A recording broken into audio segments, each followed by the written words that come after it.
You're listening to Influential Barbecue, the podcast where we talk to influencers in the barbecue industry to uncover how they've cultivated huge followings, unique income sources, and sponsorship possibilities from a love of cooking outdoors. If you want to turn your passion for food and fire into a world of opportunities, you're in the right place. And now your host, Jordan Moore. Hello and welcome back to Influential Barbecue. Thanks for tuning in again this week. First off, I just want to say a big thank you to everyone who's been tuning into the podcast so far, sending messages and suggestions and sharing the show. It means the world, and it's how this thing can grow to more than what it is right now. So please keep listening if you're enjoying it. Keep sharing it with those who may find it interesting or useful. And if you have any comments or questions or want to suggest a guest or a topic, please email me at podcast@influentialbarbecue.com. If this is your first time listening, welcome. I hope you enjoy it, and be sure to check out the earlier episodes because they are full of great advice and awesome conversations. So this week, I sat down and talked with Maciek from Grillin with Dad. He's grown his following on Instagram to over 250,000, his TikTok to over 1.1 million, and he just left his job in finance in order to pursue Grilling with Dad as a full-time venture. So that's kind of the thing we all want to do. It's what we're striving for with this, and he has done it. So this conversation is great for anyone looking to do that. We chat in depth about what a regular day looks like for him, how he diversifies his income streams to generate income from a wide variety of sources.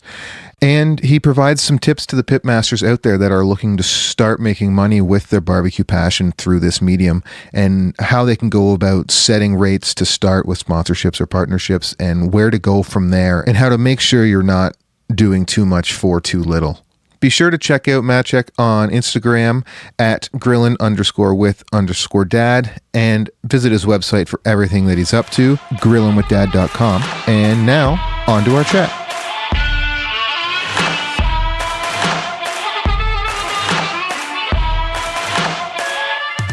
Hello and welcome back to Influential Barbecue. Today I'm here with Maciek, the pitmaster behind Grillin with Dad. Thanks so much for joining me on the podcast today, man. Yeah, thanks for having me, Jordan, man. It's always fun doing these, and I appreciate you having me on. Yeah, of course. So just to get things rolling, why don't you just start out telling any listeners who don't know who you are a little bit about yourself and what you do? So like you said, my name's Maciek Zurawski, and I run the Grillin with Dad pages on all social media platforms. And then really what I do is just backyard barbecue grilling recipes, videos, content. I try to record everything and then post it across Instagram, Facebook, YouTube, TikTok, just making easy to follow recipes, content, hopefully to inspire others to kind of do the same, cook at home, fire up the grill, and just, have a good time. That's awesome. It seems to be a really popular thing to do these days with the combination of, grills are so much easier to use now. It's not all offsets and wood, and mix that with social media. You can actually find a lot of really cool recipes out there from people just creating things without a chef's background. Oh yeah. There's a ton out there. Now, kind of glad that you mentioned the chef background. So my background is in finance and investments. So I'm not a trained chef, not a, professional pitmaster, just a backyard barbecue guy, cooking at home for family, for friends, and kind of sharing all that. So it's everything super approachable, very easy to make and replicate. Yeah, that's awesome. I think we need a lot more of that these days too. Can you take me through kind of your progression, how you went from someone who got a grill, started firing things up, and then you start an Instagram account, and then all of a sudden it takes off? How did that all come to be? Yeah, so I've always enjoyed grilling and cooking. Always had a grill at home, cooking during the summer, cooking for friends. And then about 5 years ago, for Father's Day, my wife got me a big green egg. I've always wanted one. We always talked about it, but just never pulled the trigger. So she surprised me with that for Father's Day. And then when the grill got delivered, I kind of decided right there and then to start an Instagram page to post and track my cooks. I think how a lot of people start these pages is to just sort of like a, cooking diary of what you make, what worked, what didn't work, maybe get some new ideas from other people, meet some other people, really kind of like a personal blog almost on Instagram, right? So I just kind of came up with the name because we had 2 kids, so I figured, grilling with that and just kind of went with that. Didn't really put much thought into it. and really no intention of it being anything more than just that, just me tracking my cooks. I used to follow some of these other guys before on Instagram on my personal page. I kind of saw what they did, the stuff that they cooked. So I figured, hey, it'll be a cool way to kind of meet people and get better, especially using this new grill that I've never cooked on before. And that's really what it was for the first couple months. Just, I would cook every day, post a picture, post a little caption, whatever. And, as I kind of got a little bit better at using the grill, at cooking, then I posted a video a couple months into it. And, I had maybe a couple hundred followers at that time, which seemed awesome, because I'm just, just posting food pictures on Instagram. And posted a video and it got like 20,000 views, which just kind of blew my mind that so many people watched this video. And it was something silly, like I was wrapping a rack of ribs or, something, nothing crazy. And then, that video kind of took off and I'm like, oh, this is super cool. People seem to like that sort of video content. So then I started posting more videos and those got a lot of views and the page started to grow and I started doing more videos and then kind of progressed from doing little clips to, trying to record full recipes, start to finish, of whatever it is that I was making. And a lot of times it was me making something for the first time because, again, this was a new grill to me. A lot of this was learning and kind of trial and error as I went. So I posted all of that. And then the page just started to grow. And then I started posting, on other platforms, Facebook, sharing on YouTube as well. And it just kind of took off from there. That's awesome. You mentioned at the end there, you started posting on other platforms. I went over to TikTok today and I saw you're at 1.1 million followers, which is amazing. So congrats on that. Thank you. How do you feel TikTok compares to all the other like Reels and YouTube? Because you started early doing video content when Instagram was predominantly a photo platform.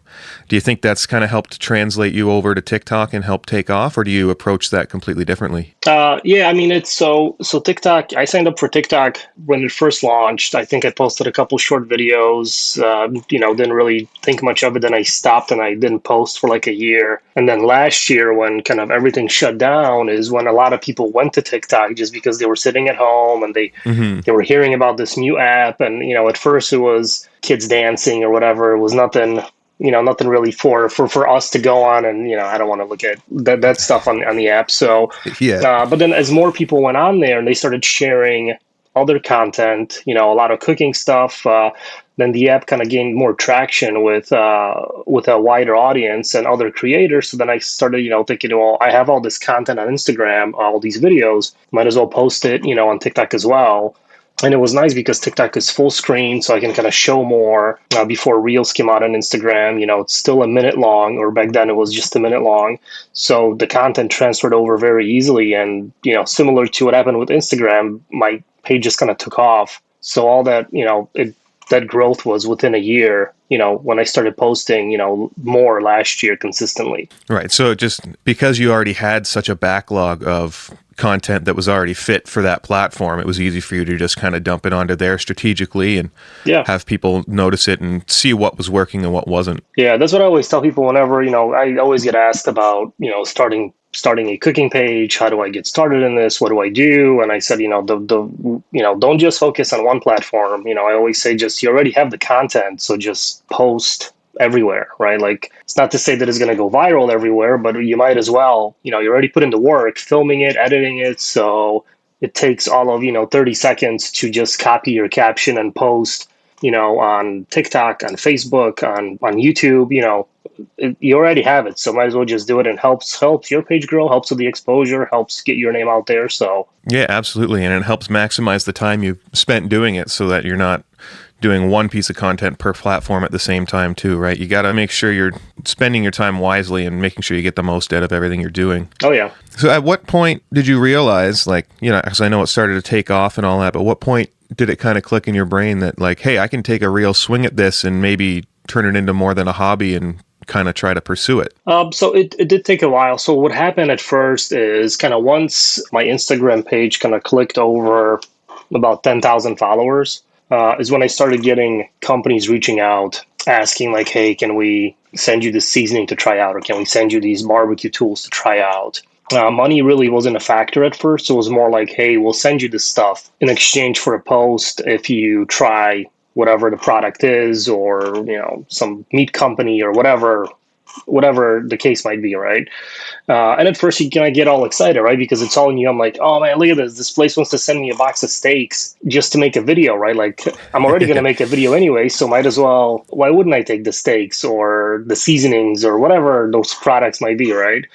So you kind of say yes at first, you try all this stuff out, and then, and then you start realizing that, hey, like, it's cool that you're gifting me this stuff. I'm kind of making this content for you. I realize maybe my page isn't the biggest at the time, but at the same time, it's me creating kind of marketing videos for you for essentially free, because it doesn't cost you much of anything to send me whatever the products it is that you're making. Mm-hmm. And here I am trying to promote your business, so then you start thinking to yourself, well, hey, maybe I should start charging for this, because even if it gets a couple sales from you making this video, it's still something for that business. So at that point, you start thinking that, maybe I should kind of change with how I approach this and see it as a business, because that's essentially what it is. Companies see the benefit, the advantage of sending out these products to these, influencers or content creators, because it's a very specific, form of advertising for the people that follow me, right? They like to cook, they grill, they do stuff outside. So they know that the people who are going to see it are more likely to purchase those grill tools or steaks or whatever, right, products might be. I think the hardest slog for most people is getting from 0 to 10,000 followers. That just seems to take forever. And just with you mentioning that once you hit 10K, things started to change, it's just kind of really cool, because that's when all the options for your account open up. You got all these new features and people start reaching out to you. So I like that you had the change of focus from free things to, hey, this is taking up a lot of my time, and it's worth more to me than it is 2 steaks. Right. Well, that's the thing, is people don't realize how much effort and time goes into it. Like, it's easy to watch a 45-second video on Instagram of me putting something together, and you're like, oh, that's cool. There's some music playing, maybe I have a voiceover, and you watch the video, you swipe up, on the page or on the app, and you kind of go on, and it kind of leaves your mind. But there's a lot of effort and work that goes into it, from planning it, from recording, from editing. So that's the stuff that people don't really see, and they don't realize that I do this every day, right? Like, the way for your page to grow organically and to get good followers is to be consistent with your posts, with your content. So it's something new every day, something engaging, something to kind of keep that momentum going. And it's a lot of work. It's not just 45 seconds. That's what you see. That's the final product. But that's hours of work put into it. To make it that, and make it that enjoyable and kind of engaging for everybody. Yeah, 100%. Like, you watch a 1-minute video on an 18-hour brisket, and you don't even think about how long that would have taken. Oh, right. So when you went from free product to deciding to charge from it, how did you don't need to get into any of your rates or anything like that, because that's all personal, but how did you kind of gauge and decide what the rates were going to be? Did you have anyone to talk to pull information from, or did you just kind of throw it at the wall and see what they said yes to? Yeah, that's a really good question. Probably one of the hardest things to kind of answer and talk about, because there really isn't a clear guideline for, like, hey, what should I be charging for this stuff? Like, at first, the company, maybe one of the first places that reached out said, hey, we'll give you $100 to make a video and use our products. I'm like, oh, sweet, $100, that's awesome. I'll take that. Like, it's $100, that's a lot of money, right? $100 to do what I'm doing anyway. Yeah, right. And then as I make my content, then I realize, like, hey, wait a second, like, this is a couple hours of work, and this is, like, then I got to pay taxes on this, so, like, it's not that $100 ends up being like maybe, $4 an hour when you kind of break it all out. I'm like, well, that's maybe not. So it's, you try to kind of, you base the rates right on the kind of what you think you're worth, right? How much effort you're putting into your content, your videos, but then you also have to look at what you're providing to the customer, right? Like, a person who has 1 million followers on Instagram can charge a different rate from someone who has 500,000 followers or 20 million followers, right? Because it's all about getting that video, that content in front of as many people as you can. So then there's different formulas you can use to kind of backtrack into your rate based on how many followers you have, right? But at the end of the day, it's still just kind of a crapshoot with, like, my rates are, think what I'm worth, right? Like, how much effort and time I put into my content. So when people reach out and ask, hey, how much for this, I quote, and it's more than others charge. It's less than some other people, but it's, what's it worth for me to make a living doing this stuff now? So, Right. but you have to try, and kind of see what you're comfortable with. And as your page grows, then you can, of course, kind of increase those rates as you see growth and posting to other platforms and things like that.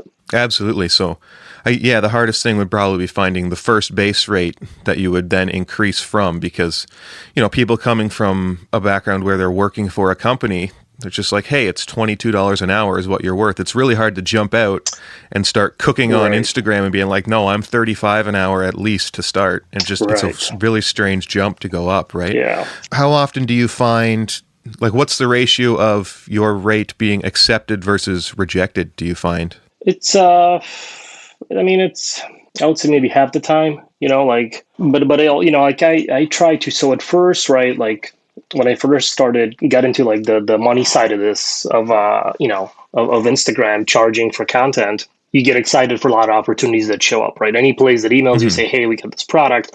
What are your rates? You're like, oh, sweet, I'm going to make some money. Here's my rate. Let's do it, right? But then you start realizing that if you say yes to all of these, and even if the people agree to your rate, then you're just kind of selling out because your page is just all ads, right? Like you're still a cooking video, but it's an ad for whatever the company might be, right? So then you have to be more selective with who you work with.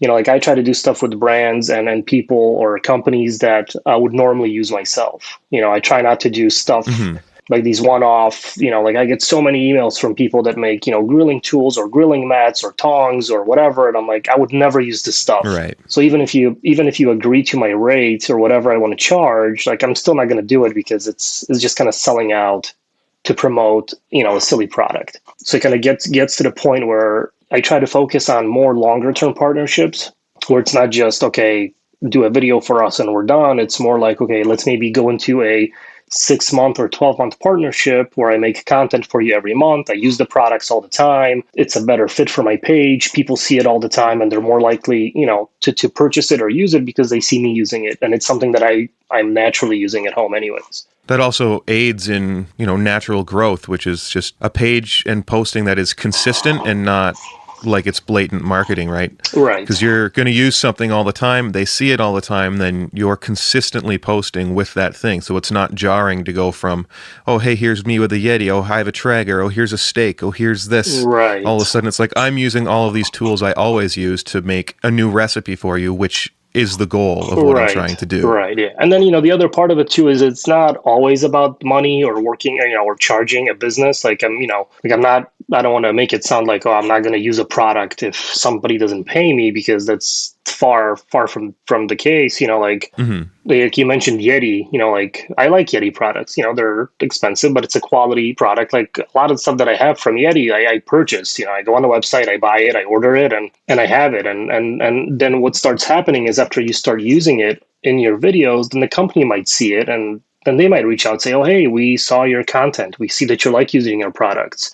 Can we maybe send you some stuff for your next videos if you like it so much? And, so then you kind of get into that it's, okay, it's not maybe a paid partnership, but I'm using it anyways, and then it's a good brand, something that I like. So I might as well take advantage of that as well. Yeah, that goes back to a conversation I briefly had with Noah Cheek on this podcast a couple episodes ago, where he's like, don't go just shooting messages to companies saying, hey, let's partner. Like, if you like them, buy a few products, use them in your content, and then tag them in that so they kind of see you're naturally using it. And that starts more of a natural dialogue than kind of cold emailing them, right? Right, yeah. Yeah, that's a good point. And, it's good that you mentioned that too. Like when I first started, some of the advice that I got from other people back then was, oh, here's like a email template or a DM template you can send out to companies where you just kind of put the company name, put your name, your stats, and like, hey, let's collaborate. And they say, just shoot all these out every day to get stuff or try to get business that way. But then,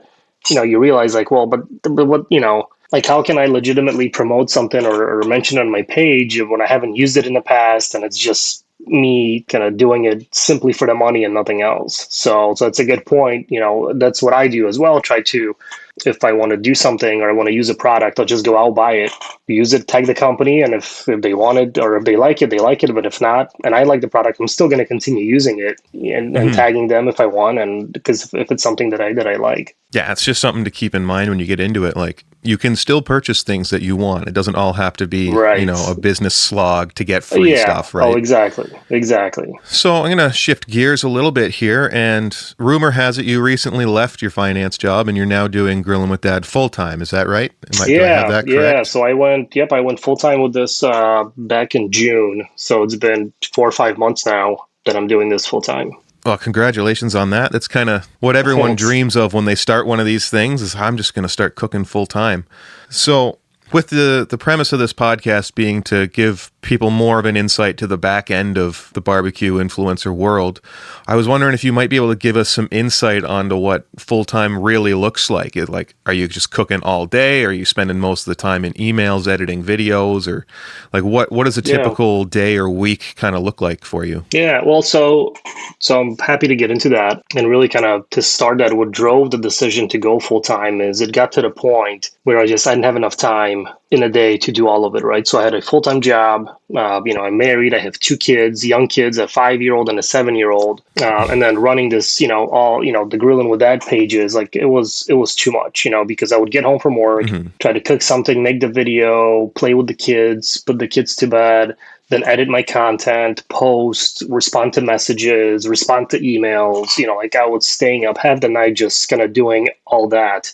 And then I didn't have enough time or more time to do more things with the Grillin' with Dad page, to do events or, have more time to shoot content. My weekends were pretty much booked cooking because that's when I had the most time. But then, the family wants to do stuff. We want to, do family things and, Dad's grilling, doing his videos.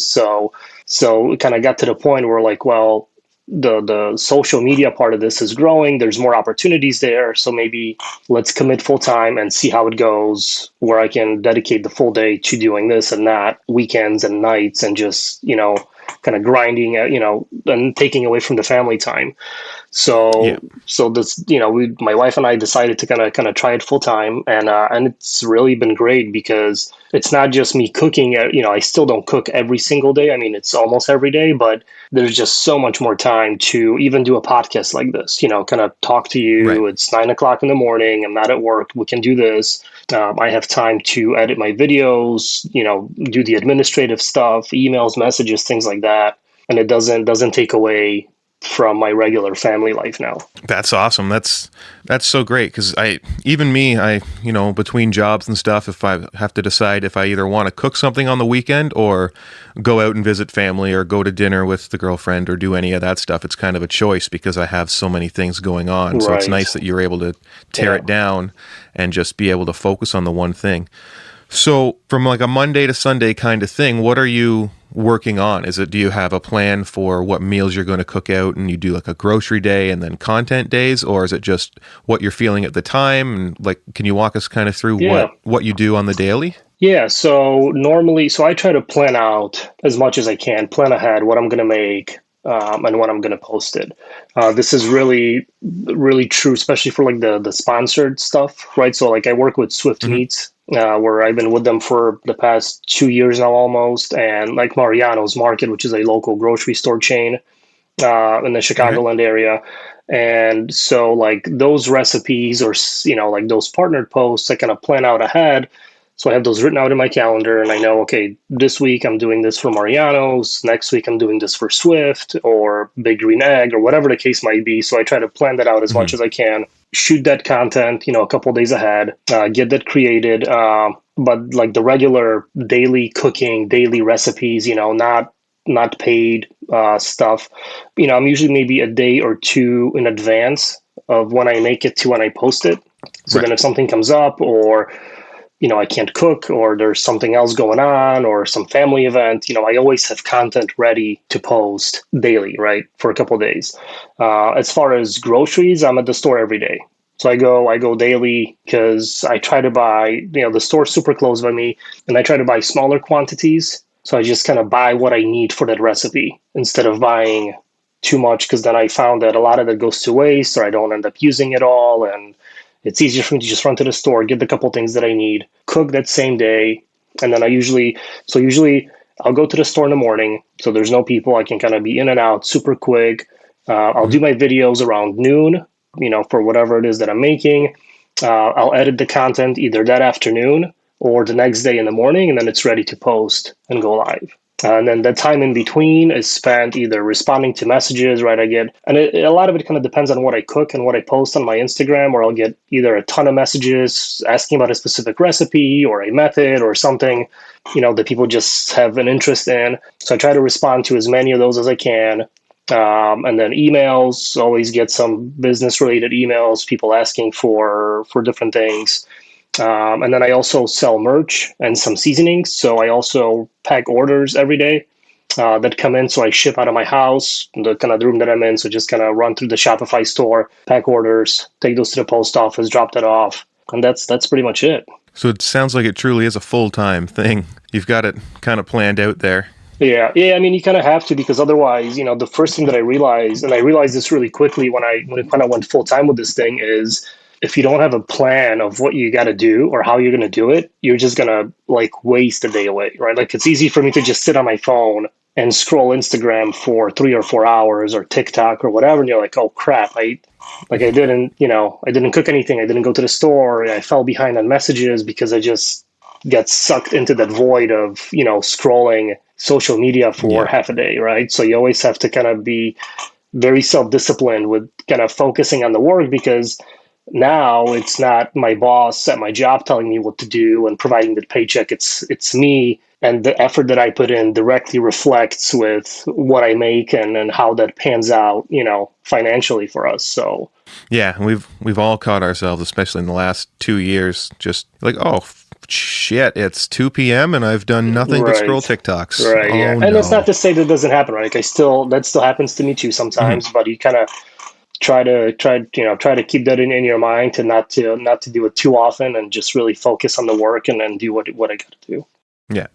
So I assume you do, but do you have a way of tracking all the grocery expenses and fuel expenses per recipe, so that you can kind of do your costs and profits and see how you're doing? Or do you have a weekly way to do it? How do you kind of manage the expenses of cooking? Yeah, that was kind of hard at first too, because again, it's, this whole world of social media and content creation. There's not a lot of guides, not a lot of guidelines with how to do stuff. So this was about 2 years ago where I opened up an LLC for Grillin with Dad, just to kind of keep the expenses and the business side of it separate from my personal side. So that was, I don't know, $200 or $300, whatever. And then I opened up a business checking account in my name, or in the Grillin with Dad name, and try to separate the expenses that I had for sponsored content, for the posts that I was making money on, for my personal expenses.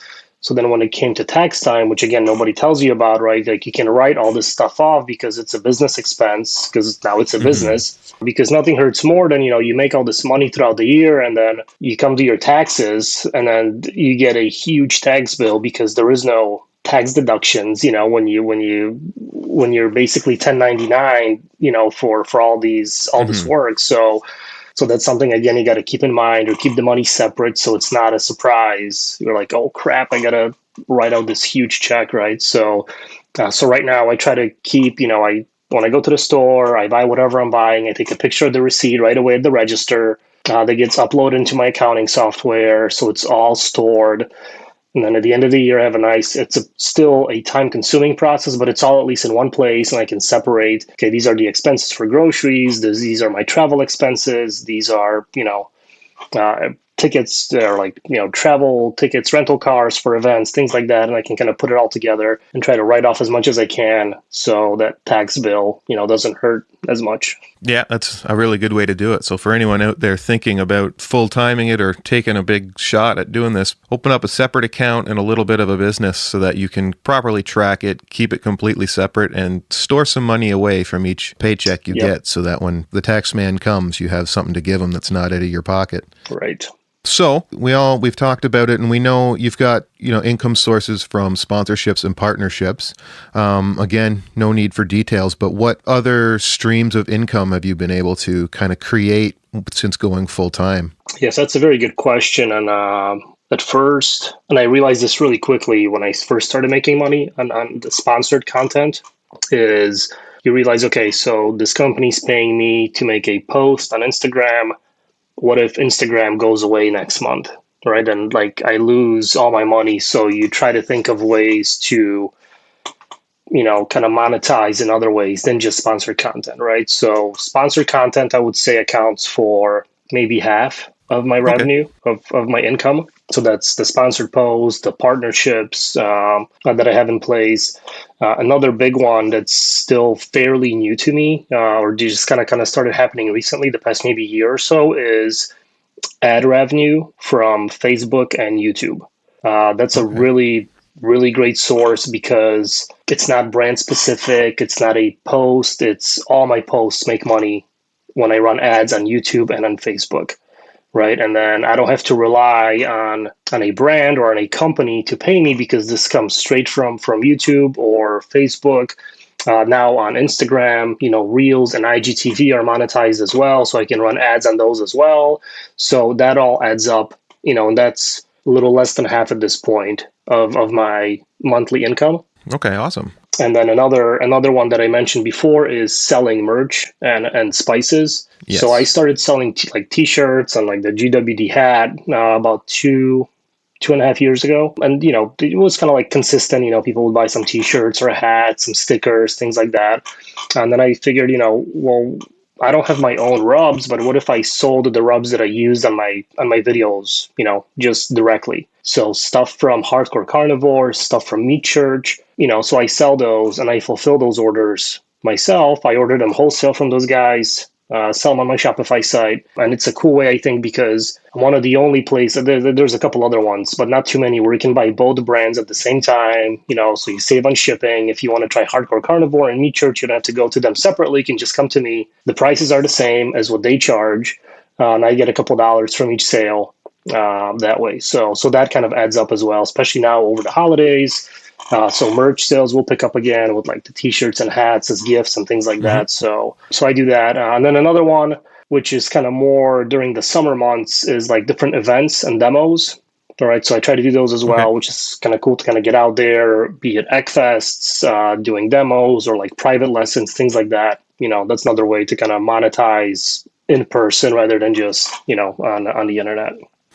That's awesome. I'm glad to hear that you're very diversified in your income streams because, like you said, if anything, any one of those channels goes down and that's the only place your income is from, then you're done. You're boned. Yeah.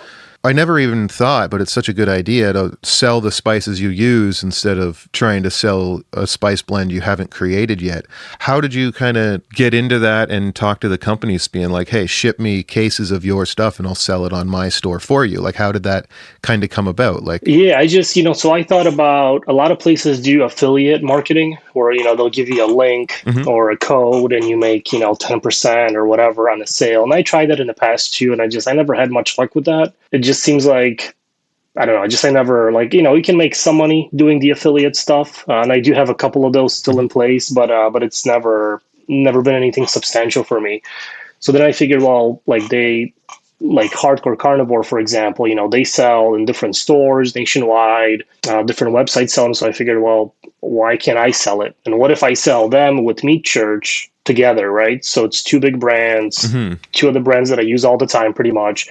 So people can come to me directly if they want it. So I email them, ask, and they're like, yeah, for sure. Like, we do wholesale. Here's our wholesale list. And it's, order as much as you want. We'll ship them to you, put them on your website and sell it for whatever you want to sell it for. And it's more than like the affiliate sales that you get. So it actually works out, pretty well. Plus, it helps drive traffic to my website where I'm trying to put more of my recipes on, where again, there's Google ads on the website. So I make some money off of that as well. So it all kind of, they're trying to keep basically all of it within that Grillin with that space. So if you want recipes, you go on my website. If you want rubs, you go to Grillin with that on the website. videos, you go to my YouTube channel or Instagram, right? It's all anywhere you go, there's ways for me to kind of try to monetize on all this traffic, one way or another. That's such a good way to do it, because you have to drive, because I notice a lot of people will end up, they have the link tree, and then each link goes to a different website, and you never end up back at that person's main hub again. Right. You're gone into the internet to just find other things to distract you. Where if you build your own website up, you're going to get like domain authority, first of all. So you'll appear faster with Google if you have more things pointing back to you.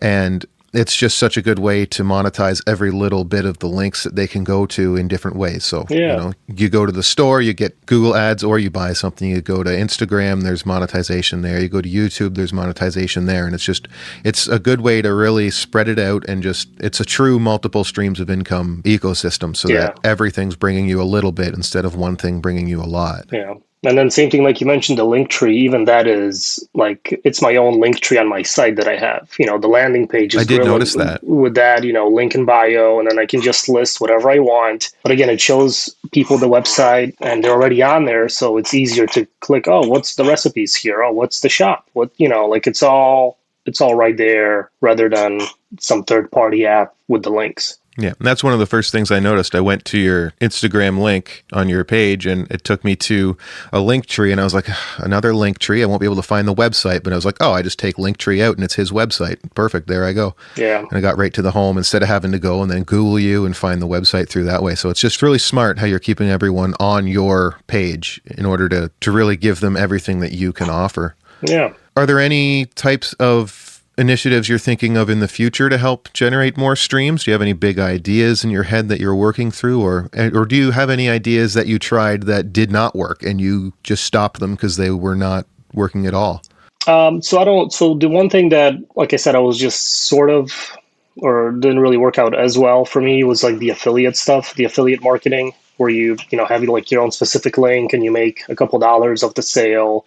It works, but it seems like for those, you got to like consistently or constantly push those links and say, go here to buy. It's, and I get it, right? That's how you make the money when the sales happen.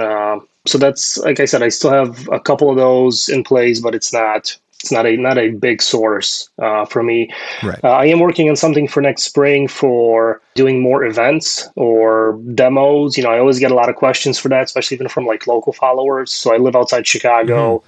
People always ask like, hey, can you come up to our business or like do a grilling event or show us how to grill steaks or do something in person? And as much as I would love to do that, the problem is that I cook primarily on a Big Green Egg. It's not very easy to transport. They're just big, heavy, bulky. So it's not, I can't just put those in my car and roll out to someone's place and do stuff. So I've got something in the works to kind of help with that. So hopefully that all pans out. Because, it's fun doing social media at home. You do the videos, I do the recipes, whatever, interact with people. But it's super cool when I have actually can be out somewhere in person. That's why I like doing these events so much, like the Egg Fest, where you can actually go out, people come up to you, you can kind of cook together, explain what I'm doing, maybe learn something from some other people.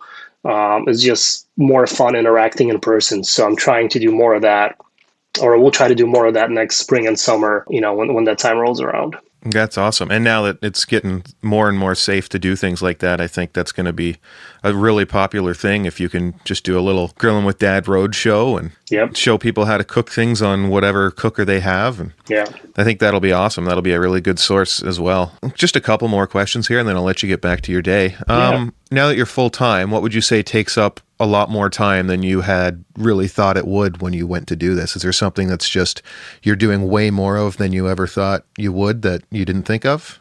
I guess I would say a couple things. So one, and this is probably the hardest thing with doing all this, is just coming up with things to cook, to make all the time with like recipes, like I said before, I'm not a professional chef. So a lot of the stuff that I make is easy because it's easy for me to make and then easy to show, easy to make a video with. And, you want to keep things kind of different, but at the same time, similar and simple. And like, I don't want to cook steaks every day just to season a steak, grill it, slice it, and then do the same thing the next day. So coming up with content ideas of what to make and make it interesting is the absolute hardest part of this whole business side of it, and really and editing videos, like those two things, this, and then like once I have the content made, it's then just sit down and edit, stitch the clip.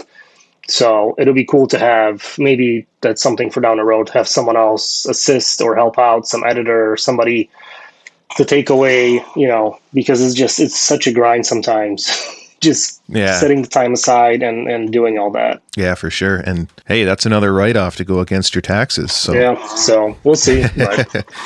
For anyone looking to bring their page kind of to where you are now, anyone starting out that wants to get big enough to kind of go full-time, or at least give full-time a shot, what kind of tips or advice or anything do you have for anyone like that that's looking to get into it? Yeah. So again, that's another thing that I get asked or messaged about all the time on my page. The main thing is to just start posting. Your page will grow if you're just posting consistently. You're making content and you're posting, be it pictures or videos, whatever you're comfortable with, is to just try and post every day. Find a schedule that works for you, or however many times you want to post in a day, but just gonna stick with it. It's easy. There's been a bunch of times where I wanted to just like say, this is stupid. Why am I'm 40 years old now, I'm posting videos on Instagram. This is dumb, and it especially happens if like you spend a lot of time on the video, like editing, thinking of an idea, you post it and the video just like flops, or, you lose followers, whatever. You look at that and you're just like, well, it's a waste of time. So just, you got to kind of get past that and just be consistent, try to improve, look at what, how your content does, and then just learn from what happened, and then just post again the next day. And really not focus. Like I said, when I started my page, it was never about trying to do it full time or trying to make even money on it. It was just to keep track of my recipes, learn some new recipes, meet some people, really the social side of it, right? That's what you got to focus on. If you come into this thinking, oh man, I'm going to make millions of dollars, I'm going to be so rich doing cooking videos, you're probably going to fail, guaranteed. The mindset has to be set on, hey, how can I get better at cooking? How can I get better at, motivating other people, at sharing what I like to do with the world? And then just the money and the business of it will eventually come. You got to remember, it's not a race. It's a marathon. Like this stuff some people takes quicker than others. Some people takes longer. You can't really compare yourself too much to what other people are doing. You can definitely use that as motivation or as inspiration, but you just got to find what works for you and really just be consistent. That's the main thing, is just keep at it. Can't give up. Just keep going and it will happen. That's great advice. Like, stay true to yourself, do what you need to do, and just be you. Good things will happen. Yeah. Well, man, thank you so much for joining me today. This has been such an insightful and enjoyable conversation. I'm really looking forward to learning more and more about the ins and outs of this side of the Instagram business, because it's, like I said, it's not shown anywhere. It's all just steaks and briskets. And I wanted to do a show that wasn't another episode on how to cut brisket across the grain, Right. I just wanted to learn more of this back end stuff. So thanks so much for joining me and sharing all the information you did about how you've gone full time now. Where can people find you if they want to find anything that you're doing? Yeah. So the easiest way to get in touch with me is definitely through my Instagram page. That's Grillin _with_dad. It's also available or linked through my website, grillinwithdad.com. But if people have questions or want to ask a little more details, be it recipes or the business side of it, just shoot me a message on Instagram. Like I said, I try to respond to everybody. Sometimes it might take a day or so, but I usually try to catch up and get back to all those messages. So that's the absolute best way to do that. Awesome, man. Thanks again so much. And if you're ever up in the Hamilton area in Ontario doing a demo, let me know and I'll definitely come out and have a beer with you. For sure, we'll do. Awesome. Thanks so much, man. Have a great day. Thanks, man. I appreciate it. That's it for my chat with Maciek. It was so fun to chat with him, and I'm really happy that he was willing to share so much with us from behind the curtain of Grilling with Dad. Something to consider if you're wanting to go full-time one day is to get in the habit now of doing simple things like tracking your expenses and planning out your weeks ahead of time. It may seem silly if you're just getting started or you're not quite there yet, but you'll thank yourself down the road for sure when it's a habit that saves you an immense amount of frustration and time. Lastly, always be on the lookout for new ways to generate income. Let's face it, myself included, if Instagram went down overnight, a whole lot of us would be screwed. So having smaller amounts of money come in from more places is always better than putting all of your eggs in one basket. Please go give Maciek a follow at grillin_with_dad and check out his website for a bunch of super easy, delicious recipes, www.grillinwithdad.com. That will do it for this episode of Influential Barbecue. Thank you so much for tuning in this week. We'll be back next week in 2022 for episode 6 with Matt Rose of Matt Out Back. You can find links to everything we talked about today in the show notes page at influentialbarbecue.com. I'm always looking for feedback on this show from you. I'm just sitting in my studio recording in front of a black hole, talking to myself, talking to my guests. So any feedback you give me is going to help me improve this show and bring you better topics and better episodes. Please shoot me an email with any of your thoughts, podcast@influentialbarbecue.com, or send a DM to Influential Barbecue on Instagram. If you enjoy this podcast, please share it up with those that you think would enjoy it and benefit from it as well. I'm Jordan Moore. You can follow my barbecue adventures on Instagram at The Backyard Brisket. Thank you so much for listening. Have a happy new year this weekend. Don't drink and drive. Arrive alive. Be safe. Be smart. Have fun. We'll see you next week and next year. Keep on grilling. Take care.